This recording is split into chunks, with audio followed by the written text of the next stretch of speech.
You can see, if we just go back to this picture, you can see Dome of the Rock very clearly. You can see the southern wall of the Kosel. It's a Kosel Adromi, the southern wall of Har Habayis, and we can see the city of David beneath, where David HaMelech lived 3,000 years ago. Now, there's a city here called Yevus. The Yevusim lived in Yerusholayim. And from Pilegesh Bagiva, we know that the Pilegesh and the Ish Mibeis Levi, they came past the area of Yevus at the beginning of that story till they ended up in Giva's show. Later on it's called Giva's show. They got to Giva and then the whole story happened over there.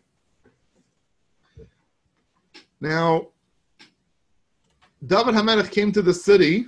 Okay, it's just below the wall is where the area of Ir David starts.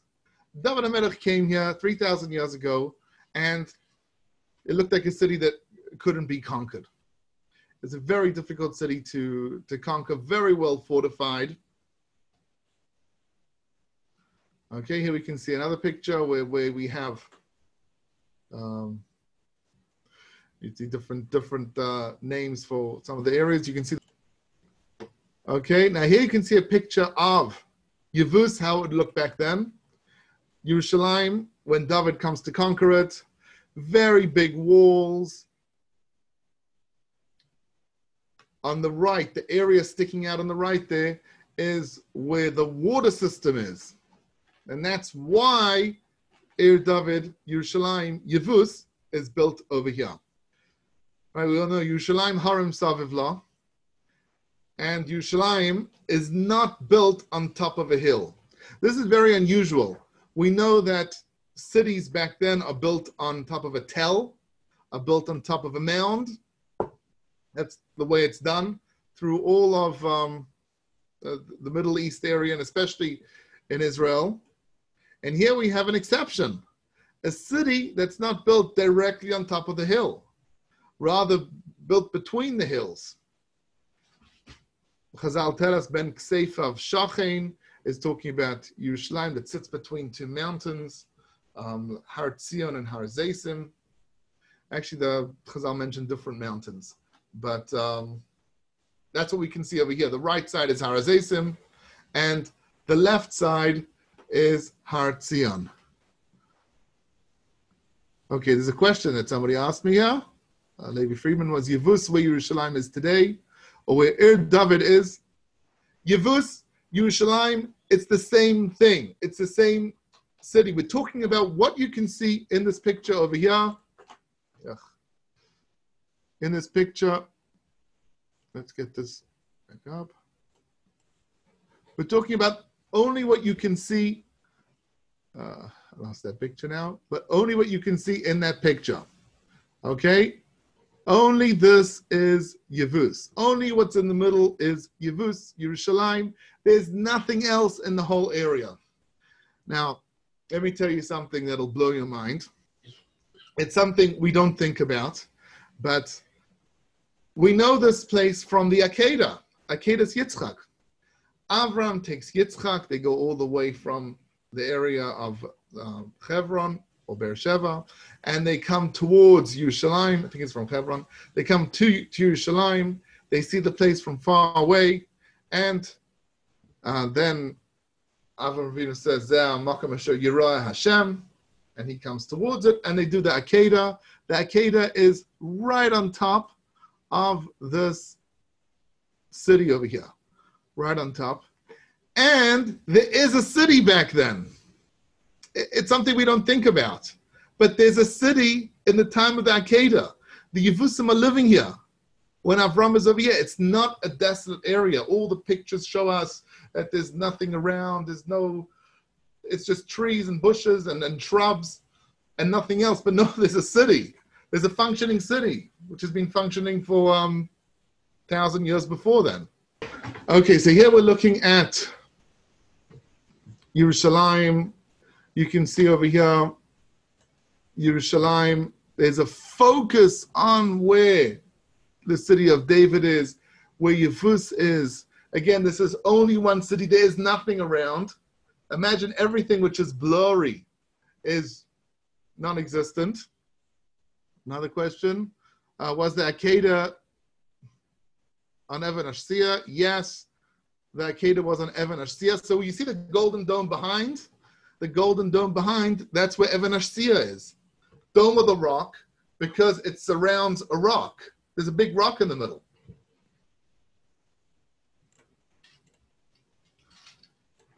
Okay. Now, here, when you start going into Ir David, you can see the cars behind over there. They're parked right outside the entrance to the city of David. Looking down over here, we can see the excavations. They dug this. This is Chenyon Givati. What you're looking at over here, there used to be a parking lot. When you went to the Kosel, you used to be able to park over here. And then they decided to dig, and they dug, and they haven't stopped. And it's been like maybe 7, 8 years, maybe even more than that they just dig and they discover more and more things. This is actually not how it looks today. This is a little earlier in the dig. The middle part was uncovered a little later on. Today, they're a little lower in the middle. It doesn't look exactly like this. Also, this is in the winter, by the way. You can see all the greenery around. In the summer, it turns all brown. Okay, this is more what it looks like today. A little more is excavated. And what we can see over here is very interesting. There's a ramp. This ramp is from the time of the Hashmonaim. This is from the Greek period. The book of Maccabees and the book and Yosef Matityahu, Josephus Flavius speak about the Chakra. What's the Chakra? The Chakra is the Greek garrison. Okay, that's when we're touring. So we're going to be discussing different periods. Go back to the time of the Hashmonaim. That means the middle of Bais Sheni. And the middle of Bais Sheni, the Hashmonaim, the Greeks were in charge over here, we know that, and then the Hashmonaim eventually managed to get them out. But where the Greeks, the protected place for the Greeks in Yerusholayim was the Chakra, and this ramp protects the Chakra that would be on the left. Now, this is very exciting for archaeologists because for so many years, they didn't know where the Chakra is. And they checked. There are like 15, 20 different assumptions. When I did the tour guide course, they didn't know where the Chakra was. And I remember this diagram with 15 different places where the Chakra could be. In 2015, this was discovered, and conclusively, they said this is where the Chakra was. They found heads of arrows from the time of the Hashmonaim. This is where the Chakra was. Okay, so just write that in the back of your minds, and maybe remember when Hanukkah comes about this. Okay, there's another picture of this same area. Up there, there's a bus. That's where you would be standing. When you look down over here, that's usually when I do the tour, when you do it physically. So I stand up there where the bus is. You can see the wall behind. So when you come out of the Kosel area, you come out to where the buses are. You'd be standing up there, and you walk down the road to where the bus is, and then you can look over the fence here and see the excavations. And then I usually point out over here the small pillars. So you see these round things? It's just the bottoms of the pillars, the pedestals. They hold up a house, and this, many archaeologists believe, is where Heleni Hamalka lived. So again, we're talking about a very late period. This is towards the end of Bais Sheni already. This is in the Roman period. Heleni was a queen in Chadayev, which is Iraq, and then she Megayed, she became Jewish, and she came to Eretz Yisrael, and she's very rich, and she built herself a house right over here. And you can see these few pedestals, and it's an entrance to there would be some yard between these pedestals and the right where this roof is. It's a very small area, and I see this and I remember the Gemara in Sukkah. Gemara at the beginning of Sukkah speaks about Heleni Hamalka's Sukkah, and it was tiny. And this, if she built it over here in this tiny little yard, it makes a lot of sense. That's the space she had. Yerusholayim, also back then, it was very populated. And here we can see a picture from above, and here you can see the bottoms of those pillars where Heleni Hamalka's palace was. And here you can see where the chakra was, actually where the battery that holds up the wall, the ramp towards the wall. A question over here: why did David build his city so far from Even Ashia and the Beis Hamikdash? It's not far. It's not far, and the city was there already. It's very good with doing the questions over here. This is a more complicated tour, so you need to ask questions and you need to understand. I did the tour guide course, and it still took me years till I really understood what's going on over here. But the city existed, and the Beis Hamikdash was built afterwards up on the hill. David couldn't build the Beis Hamikdash, right? It says in Divrei Hayamim, David had blood on his hands, and you can't build the Beis Hamikdash if you have blood on your hands. Beis Hamikdash is a symbol of peace, and so only Shlomo's name also sounds like Shalom. So he could build the Beis Hamikdash, but David couldn't, and that's later on. And it's very close to Even Ashia, and there was a Mizbeach by Even Ashia in the time of David. And the Aron, when the Aron was brought into Yerushalayim, it was brought there next to the Even Ashia. Right, there's a famous story that we know about Yoav ben Tzruya at the end of David's life, and Yoav tells Shlomo, David tells Shlomo, if Yoav doesn't act accordingly, you need to kill him. There are a few things that David told him he needs to do. Get rid of Yoav. There were a few other things he had to take care of, that his brother Adoniyahu acts accordingly, and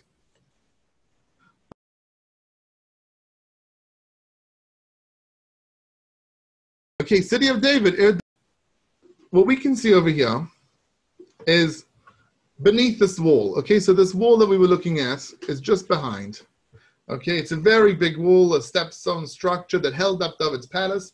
At the bottom of that wall is what we call Area G, and that dates from the time of the Churban. So it's the end of Bais Rishon. And we can see a house here from the end of Bais Rishon. You can see 4 pillars over here. What you're actually looking at is the 4-room structure. Okay, so it's 3 rooms. Here, look at my fingers. You have 1, 2, 3 rooms. And in the back, you have a 4th room. Okay, so when you come in over here, this is one of the rooms. One of the rooms here. 2nd room is in the middle, and 3rd room is behind. And then on the side, you have a 4th room. No, and I think we even discussed this. I think we discussed this in one of the previous tours. We know that only Yidden built like this. Only Yidden built with a 4-room structure back in the time of Bais Rishon and before then. The 4-room structure is only the way Jews build. The Knaanim have just one big room. The Jews are very careful about tznius. The Goyim couldn't care. They live in one big room. Now, who lived in this house? We actually know who lived in this house. There's a guy called Achiel, and we found a piece of pottery that says Beis Achiel. So Achiel lived over here. He was a very rich man. He lives in the most important part of Yerushalayim, right under the palace. And he had a nice big house for back then. And to the right over here, this is also part of his house. This little area over here. This little area to the right. Okay, this is how it looks at night. And I just want to move on. Okay, this, we're focusing, this, okay. So Achiel's house is here to the left. On top, we can see the bottom of the stepstone structure. And then down, you can see a square with a hole in the middle. And this is all part of his house. Here we can see it up close. Square with a hole in the middle. So the square, what is this? This is a toilet. Achiel had his own toilet in the house, which again is a symbol of tznius. Nobody had these private toilets right next to their house. Even in the Roman periods, going to the bathroom was something very public.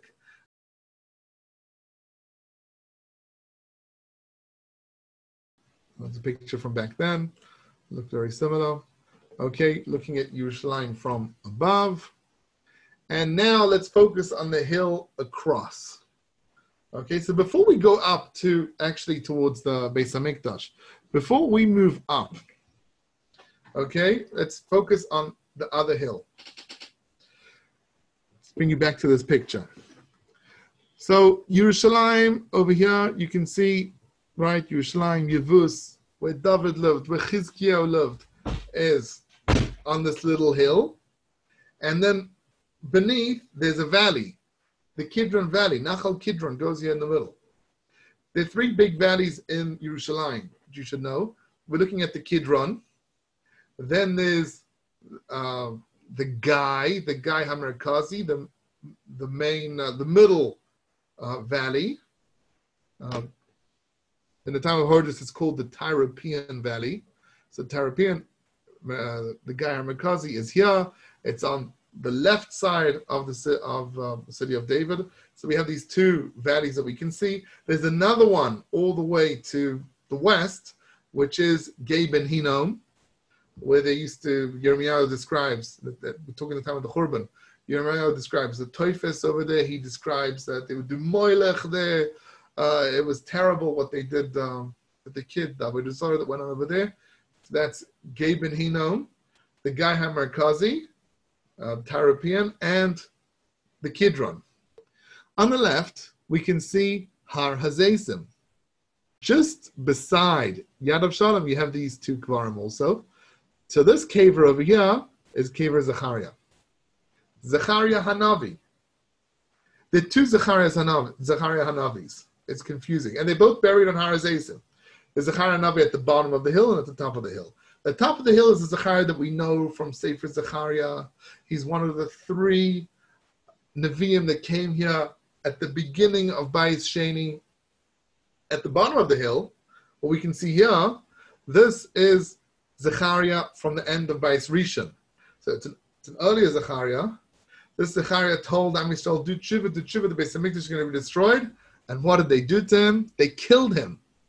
Okay, it comes up, I think even in the Kinos on Tisha B'Av, it definitely comes up in the Gemaras on the Churban. So you learn the Gemaras of the Churban, you learn about Zechariah at the Sanhedrin Kuf, and Gittin, I don't think it says it in the Agadas by Gittin, but it says in Sanhedrin Tzadites Kuf, it speaks about Zechariah, and he told them he saw Tshuva, and they decided to kill him. And then his blood was bubbling in its place. So he's buried, and the blood is bubbling. They took his body out, but the blood would stay there. They couldn't get rid of it, and it was bubbling for a long time. And when the Nebuchadnezzar came in, and he was killing everybody in Yerushalayim and conquering Yerushalayim, the Nebuchadnezzar saw this blood, and he asked, "What's this blood here?" And they didn't want to tell him that they killed a Navi, because you need to go into the mindset back then. So think like a Bavli.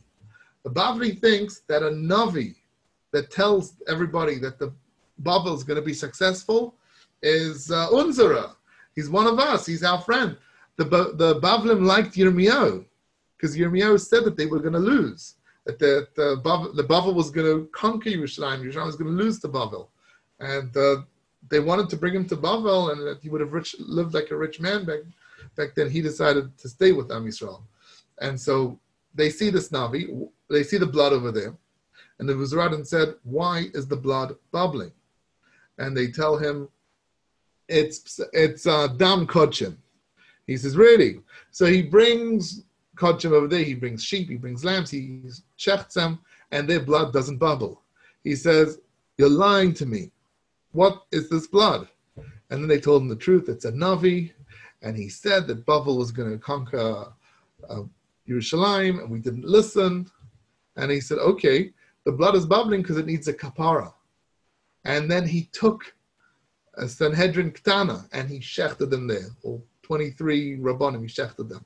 The blood kept on bubbling. He brought a Sanhedrin Gdola, 71 Chachamim, and he killed them, and the blood kept on bubbling. And he says, he brings women and children, he shechts them over there, he looks up to Shemaim at the end and he says, Ratzoncha she'eshchat oid, should I kill more people so that the blood stops? And then the blood stopped bubbling. They didn't want more people to die. So that's a story, and that's this Zechariah over here at the bottom. Now, again, this is not from the right time, so archaeologically speaking, it doesn't make sense that Zechariah be buried over here. If we know the story, we know what it says in Chazal, we know what it says in the Psukim. It doesn't say where he's buried. Local people say he's buried over here, but there's no proof to that, and the building is much later.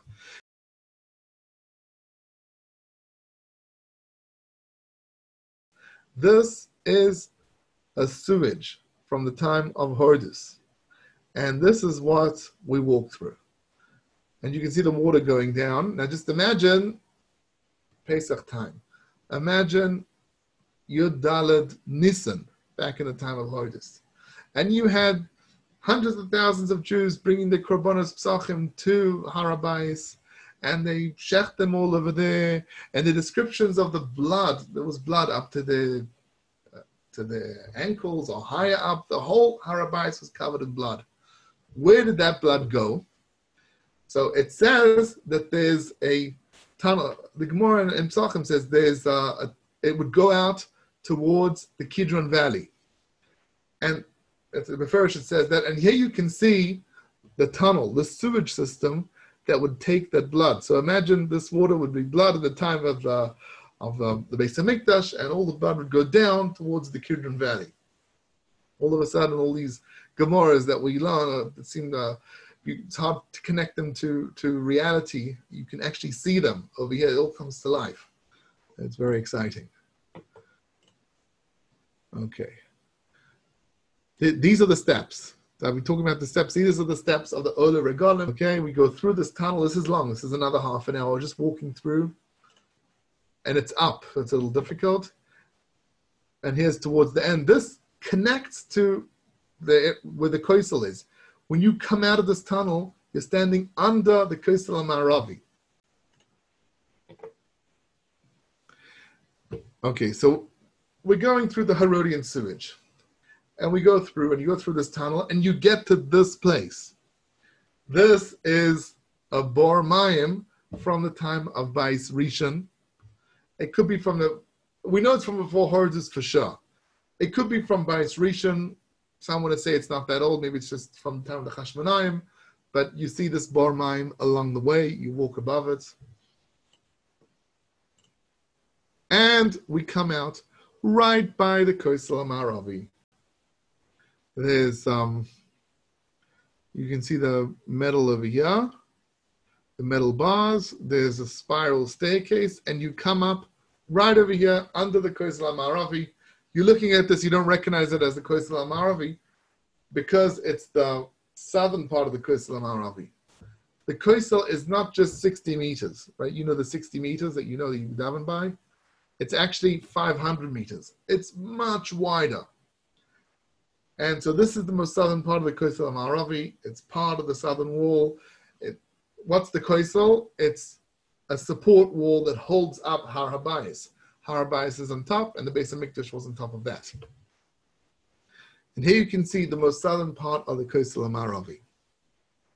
And the Kosel that we usually daven by is right behind where that tree is, the palm tree there in the back. So just behind there is the Ezras Nashim, and then the men's area. So we know Hordus built the Kosel. Shlomo built the Kosel before. Okay, there's Chazal say the Kosel Amaravi, the Shechina stayed there. The Shechina never left the Kosel Amaravi. Chazal tell us that the Kosel Amaravi was never destroyed either. So many want to explain it's talking about the Kosel from the time of Shlomo HaMelech. because they learn it from Sukkim and Shir Hashirim. What we can see over here is there's stones at the bottom of the Kosel. Okay? Now, we're during the 3 weeks now, and these stones, when I come here during 3 weeks, it's the most exciting part of going to the Kosel. It's the most emotional part of going to the Kosel. These stones are here from the time of the Romans. When the Romans destroyed the Beis HaMikdash, they knocked down these stones. You're looking at the Kosel here. The Kosel was twice its height. Twice what we can see. That's how high the Kosel was. And so from higher up, they pushed down the stones. They would always try to crush Jews at the bottom. Anybody that's walking around, they tried to crush him. And here, when the archaeologists dug it up, they found these pile of stones. They said, we're not going to move it. There could be Jews buried underneath these stones. We don't know. The archaeologist said, this is the closest you're going to get to seeing a movie of the Churban. There might be very interesting things underneath here. We don't know. This is what we have left from the Churban, where you can actually feel it, and people go there and they touch the stones. Oh, here you can see up close. Look how this rock, right? All the Herodian stones, the stones in the wall, are beautifully cut. Look at the stones on the side. They're beautifully cut. But here you can see it's broken. And it's broken so harshly because it was pushed from such a high place. The Romans just wanted to ruin. They were so angry. Just wanted to take the anger out of the Jews. And so they pushed it down. And so you can see these stones are crushed in an unusual way. Okay. And this is how it looks from far. We're going to end with one of these pictures, even though the PowerPoint presentation does go on, but we've come to the end over here. So if you focus on this, you can see the wall. You can see the corner here, right? So there's a corner. The left side is the western wall, the Kosel HaMaravi. The right side is the southern wall, the Kosel HaDroimi. Okay, that's what we're looking at. It's a corner of Har Habayis.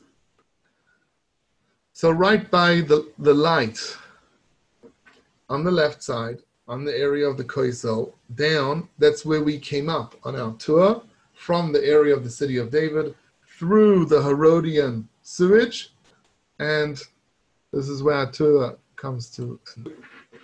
What we stand on today, when we go to Daven by the Kosel, you're standing on much later layers to Herod. It works like this. The 7 lowest stones of the Kosel are below the Herodian road that we saw before. And so 7 rows on top, that's where you would walk in the time of Horus. There's 7 layers higher up, and then you would walk along that. Well, today we walk along that.